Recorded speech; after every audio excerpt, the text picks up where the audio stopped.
Morning guys, well this is my fourth attempt at doing a video on the game last night. Three occasions the audio for some particular reason wasn't working, and in the end I just gave up. Days, but proud. I thought those players were magnificent last night. They almost pulled off the impossible. I think they all get a 10 out of 10 score for their performance, because we were 10 minutes away from making it happen. And unfortunately, we're going to be talking, the world won't be talking about it, but we certainly will, about how someone in a studio somewhere has played judge and jury over a referee, and that type of decision only happens for a reason. Let's be honest. Why would it ever be made? Doesn't represent me or football or any of us. To be fair, it's just total and utter corruption and control. And of course, I'm talking about the Marcus Alonso goal at 3-0, which would have then gone on for us to have been 4-0, game over, complete and utter game over. But of course, when something like that goes against you, it gives the opposition a lift. And although we went on to get a third goal, Madrid had already kicked into life. Their supporters had already kicked into life at that point, and it was a completely different situation. And all you ask for is for a second opinion, and that's what a referee's supposed to be. But it's all about control now, and that's what VAR is.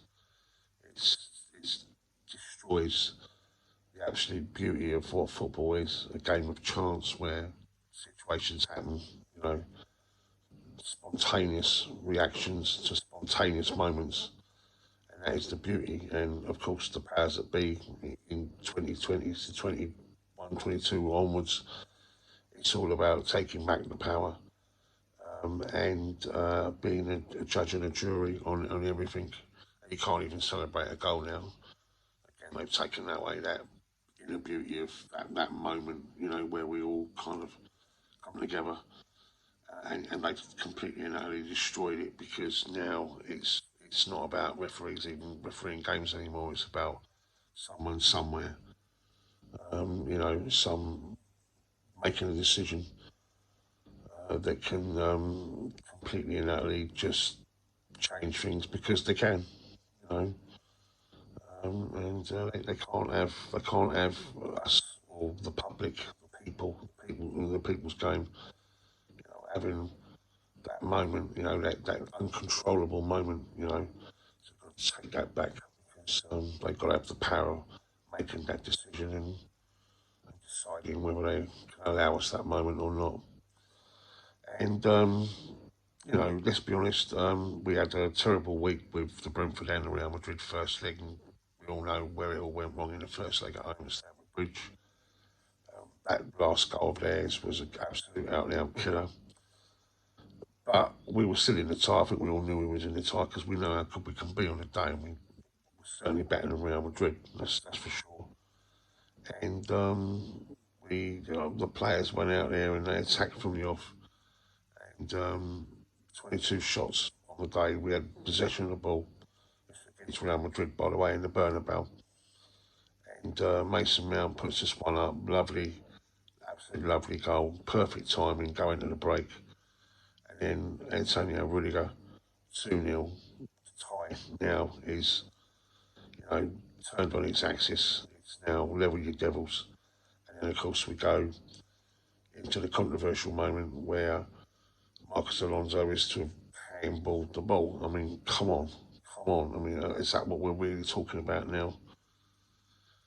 And, we had the momentum at that point, and I think that would have killed them. I think that would have absolutely deflated them. It really, really would. And let's be honest, Elliot stood, and we got that what turned out to be our third goal, Timo Werner, who I thought was absolutely superb yesterday. That would have been 4-0, and it just literally would have just been game over. And we'd be facing either Atletico Madrid or Manchester City. Um, but of course, after we get our third goal, Timo Werner, they get a goal back, and the whole game gets taken into extra time. Where, although we made our substitutions, we still attacked and we still looked the better side, and we still looked like we could score. Pulisic had a couple of moments, Jorginho. It was just a monumentous performance and a reason for us all to feel extremely, really proud, being a Chelsea supporter, because we went into the Lions Den and we totally and utterly just went head to toe with Real Madrid, and literally I thought we're the better side, and we almost pulled off what would have been one of the greatest comebacks ever. Um, and had we won that, I would have put that alongside both our Champions League um, victories, 2012, and of course at the end of last year. It was heartbreaking, but it's shrouded in controversy. It's another Barcelona situation, another, Iniesta moment, which you have to say just makes you think. I just think I I feel like I've been robbed because I've gone through all that emotion, I'm putting all that energy myself into that game, 120 minutes of invested energy on the edge of my seats when I'm not in control of anything, like somebody else is, Somebody has the ability to do whatever they want to do. And it certainly makes you want to, it certainly questions me whether I want to go through that ever again, knowing the fact that really and truly, this is down to somebody else, and that's how it's viewed now. And that's why VAR is such a load of shit. I said it from day dot. Check out my videos on CFC Fans TV. Check out my videos on everything. I've done loads of um, really quite intensive write-ups on it all. And like I said, it's control, and fuck it off, get rid of it, But of course, it's not going to be that way because everything is about money, power, and and control. That's what it's all about. And again, I just feel immensely proud of Chelsea, but at the same time, really, really disappointed and really deflated. It's a rarity, isn't it? It's only Real Madrid that's ever done a back-to-back Champions League. I think that if Manchester City get through their game against Atletico, which I think they will, I think they'll win that. In fact, I think Man City's name's on the cup. Anyone out there, I've got a few quid. I'll put it on Man City to win, and maybe it's their moment before they get taken over by an American owner. That's my theory on it all, guys. I'm sorry, but I honestly think that this is the way everything's going. It's all going into, I think, the money men taking control of everything, like they do with everything. You know what I mean? We live in an elitist world, and JP Morgan and everything else. But look, I'm just totally and utterly, as I say, immensely proud because I thought those players gave everything. I mean, to see them all at the end of the game, like, they looked absolutely just. I mean, Crystal Palace are going to be loving that, do you know what I mean, with us. We got them to play at the weekend at Wembley, and we've just done 120 minutes. Obviously, overseas flight and everything else, and of course the whole psychology of defeat like that. We're gonna have to get over it because there's still another trophy to win. The FA Cup. It's still been an absolutely incredible season, and we've proven ourselves. Really, we're up against the best, like we did with Liverpool in the Carabao Cup, and tonight in the Bernabeu, Real Madrid really got away with one tonight, and just over two legs. I thought we would have been outside. We just made those mistakes, those errors in that first leg. I think the way the game went yesterday was the way I think we intended it to go at Stamford Bridge. But it is what it is, guys. We have to take that one, I guess, on the chin, however unpleasant and how it makes you feel. But for me, totally and utterly denied a monumentous moment in historical terms by some twat in the studio that's decided to make that referee have another look at it, which he didn't do anyway. You know what I mean, it's all stinks of corruption. Where was the VAR for the possibility of a penalty against Havertz? I think on one side only, was always going to have the advantage, and Thomas Tuchel virtually said that in his after-match interview, didn't he? You know, and he's right. He's 100% right, and that's not fairness. That's not sport. It's got fuck all to do with anything.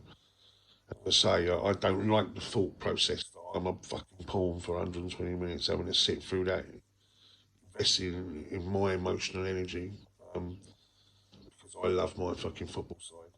To actually go there knowing full well that it's actually not down to anyone but somebody else that maybe taking a bung or just has the control because it's been told to. And when you get a contentious decision, make sure they always go a certain way, like, you know. And when you get a situation like that, where you can rule it out, I mean, why isn't that referee's integrity put into question the fact that why didn't he go and check it himself? I mean, hasn't he got his own mind, his own opinion?